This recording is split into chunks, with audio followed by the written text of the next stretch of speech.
there's a practicality of it, right? If it's hurting your finances or your relationships, that's an obvious line to me.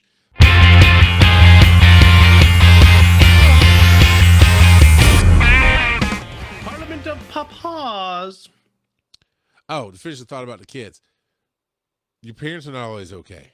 We're all humans. We're all figuring things out, and some of us put on a brave face where we shouldn't. So know that if you're missing a story time, a show time, a hang out and get coffee time, exercise time, whatever it is that you associated doing with your parents that you liked, and you're missing that, go ask them. If they don't make time, they don't make time. You'll still have the memory. But most of us don't make time because we don't think about it, and we love that you do. So, all right, Parliament. What's the Parliament here, Joseph? The Parliament of Papas is, when does collecting or nerding out become unhealthy obsession or escapism? Do you see the bookcase behind Joe? Case closed. Which part of it? Or It's just too all of it? much. It's too All of it. much. The You have a whole whole thing. book. There's no books in that bookcase. It's all toys. There's Done. there's a ton of books on Not there. from my perspective. I just see boxes. Wow. Boxes. All right. Wow. So, And oh, I've read nearly all of the books that are on the bookcase. arrogant. I don't hear that. Diva says the hardest part of being a parent is watching your kids grow up, and it's the best. And yeah, you know, I get it. I get why I'm not a hunter. I it's not my thing. Don't want to discuss the morality or any of that crap, but I get why parents that are hunters, almost force their kids into it because you get them hooked on that.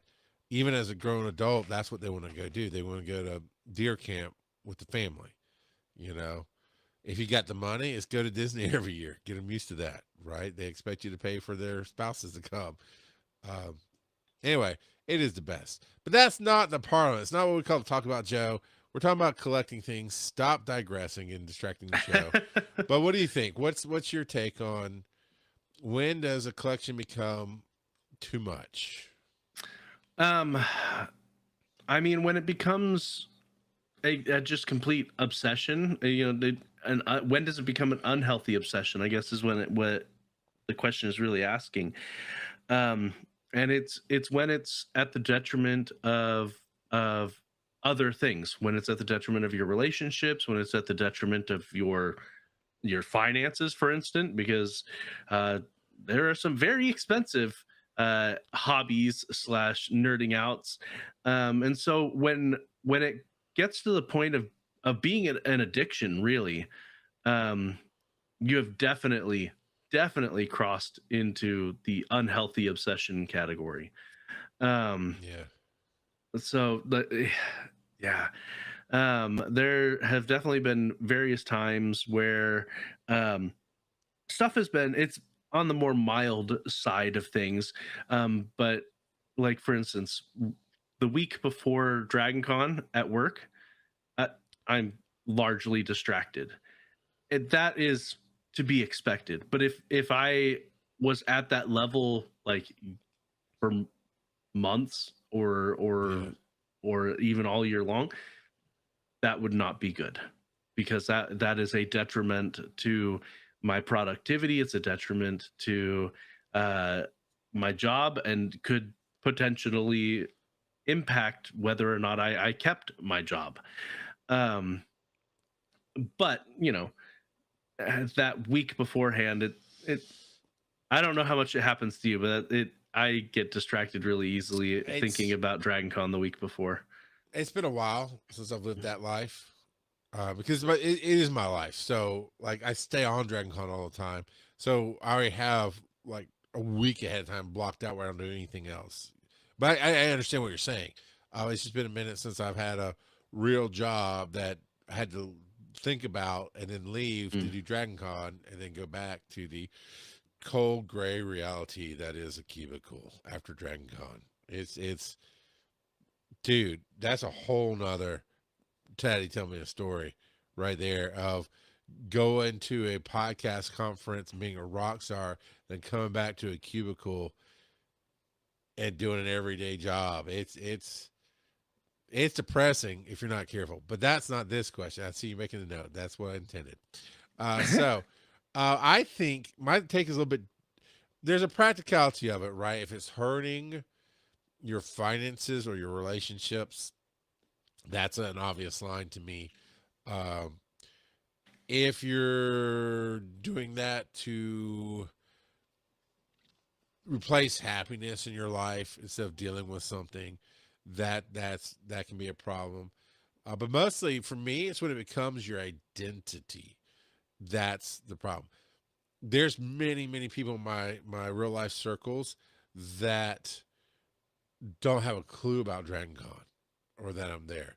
They don't have a clue that I'm going to podcasting and what I do every week. They just know what they want to know in those situations because, well, I'm always the rock god. Like if you were to watch uh,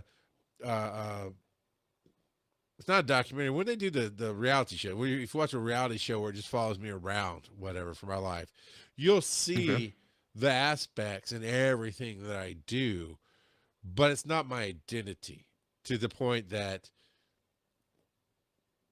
everybody knows that I'm into anime or whatever.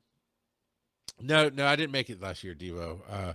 Devo says, "What, Charles? You're at Dragon Con? Uh, not last year."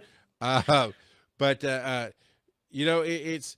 I think of Disney adults, and by that, let me paint a picture.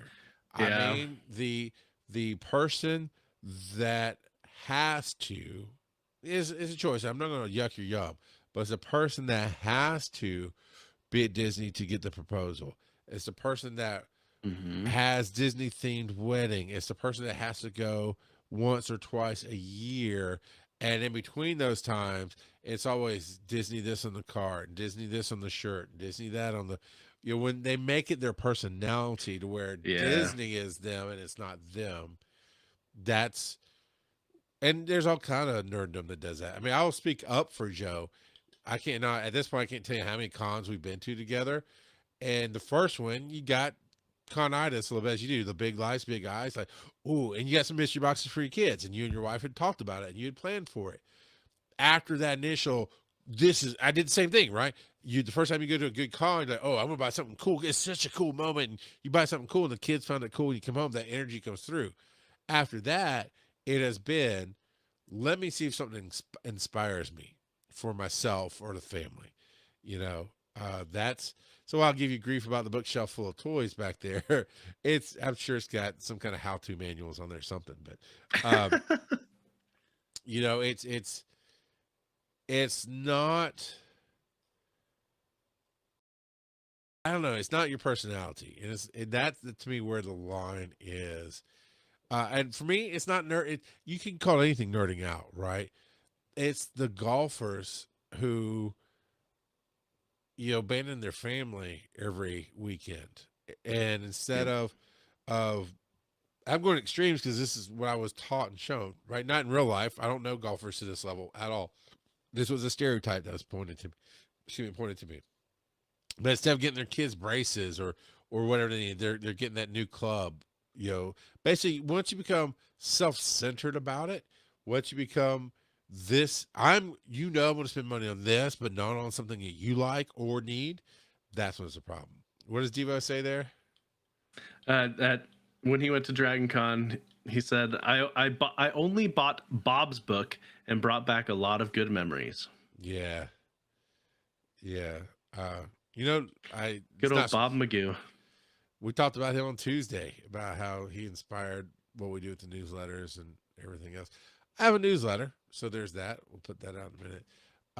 But what's the final verdict? The final verdict, I think, is if you spend more than $50 a month on something, you're a nerd. No, Oh man, I spend way too much on my kids then. that just means you don't. It means you don't drink milk and you don't smoke cigarettes. That's all that really means. That Because you come back to yeah, it. That's all. I do come back. It's true. To their detriment.